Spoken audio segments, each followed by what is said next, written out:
He's back after his 20-year radio talk show, Let's Talk Real Estate. Daryl Beasley is back with some real estate tips from the top podcast. Radio show host, nationally selling author, owner of real estate mortgage and title companies, recording artist, Vietnam veteran, racquetball player, professional plane crusher, and working on his GED, Daryl will share one amazing tip on each short podcast. And here he is with your real estate tip of the day. I know. I crashed a plane twice, don't have a GED, so why in the world would you want to listen to me? I mean, have you ever seen all those buttons on a plane, how confusing those things are? Second time I crashed it, they came running out. So you need a doctor. I said, not now. When I called my wife, I said, honey, crashed my plane. She said, so we got to drive to Gulf Shores. I said, I'm alive. But it happens. But I have 98 years experience in real estate, doing everything you can do. So maybe there's something you can learn from me. This is the first of 43,560 podcasts. These are going to be short ones, 5-10 minutes, okay? 30 minutes, and I bore myself with that. Even my wife, I go home and say, honey, I need to talk to you. She says, you got 5 minutes, okay? So these are going to be short, quick tips that I have given out over my decades in radio show, books, and whatever I've done. My first tip, my first one today, don't hang up on me. My first one today is going to be how to determine if a real estate transaction is a good investment for you or not, and do it in 15 seconds.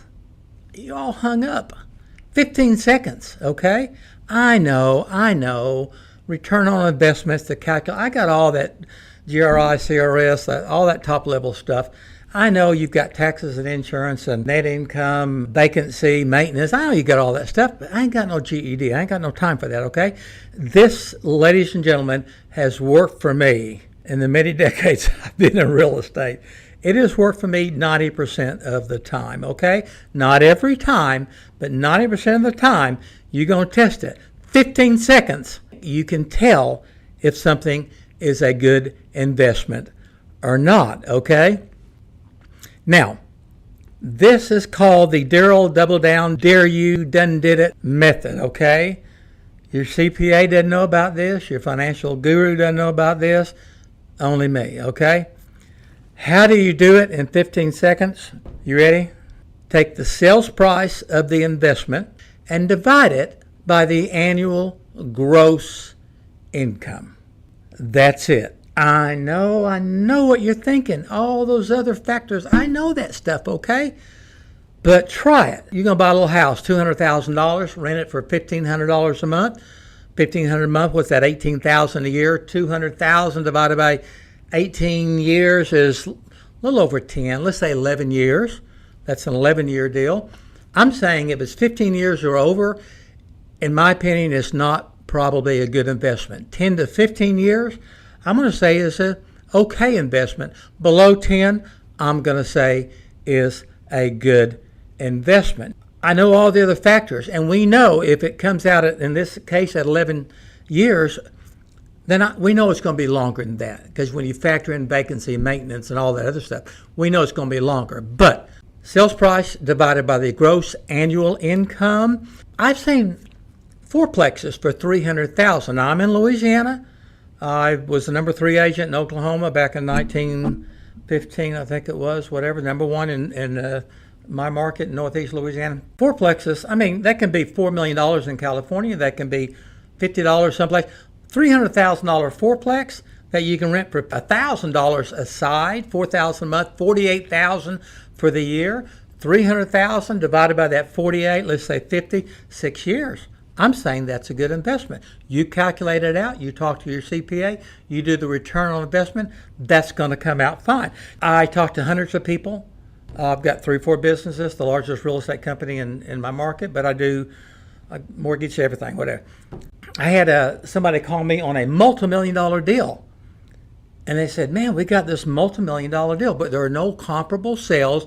We have no idea. There's some mobile homes, there's some this, there's some that, whatever. We don't know what it's worth. I said, tell me what the gross monthly income is. And they gave it to me. It was like $18,000 a month gross income. Times 12 is like 12 to 216, 216,000. So I just said, hey, let's just figure it for 10 years. You take that 216 times 10, okay, that's 2.2 million, right? You can figure that. I said, what do you think about 2 million, a little over 2 million? They said that's exactly what he was thinking. I helped a preacher here recently, paid $40,000 for a mobile home. $40,000 for a mobile home on some land, okay? Older mobile home. He rented it out for $850.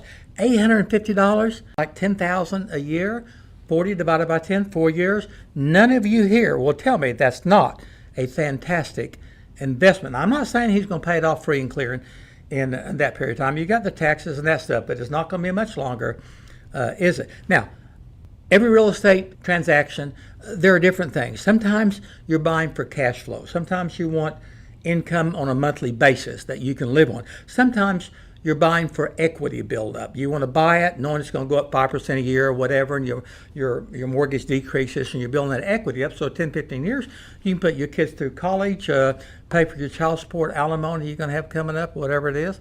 I don't know.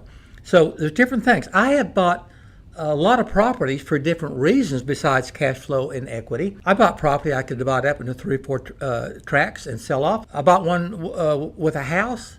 They had extra land, so the house got my money back, and now I got the land. Bought one some years back that was a residential lot for $17,000, but I knew that area was going to convert to commercial. Bought it for $17,000, sold it for $70,000 because it went commercial. They widened the street from 2 to 4. So that is my tip for the day. But I'm going to end every deal. You can hang up right now if you want to. I do a lot of different things. I've written hundreds of songs. I'm known nationally as the Sonic Moments, stuff that I do. But if you want to click, is a song I wrote. I think it's hit 40,000 views, thousands of comments. Wasn't meant to be a gospel, but I helped about a dozen people one day, just different people all over the country. They all had different problems. And I left that night, went to a parking lot, sat there with my car running, thinking about every person. And it hit me that I told every one of them to just hang on. Just hang on, you'll get through this. I've been through everything in life that you can go through. God has put me through everything, but he's got me through everything. And in 15 minutes, I wrote the song, Just Hang On. Was not meant to be a gospel. Okay, if you go to my Daryl Beasley Music, yeah, you'll see that gospel, but you'll also see Big Fat Butt, and I don't want no flues in my jacuzzi, okay? So click on this, Just Hang On. Came out really good. God bless you. See you next week. Just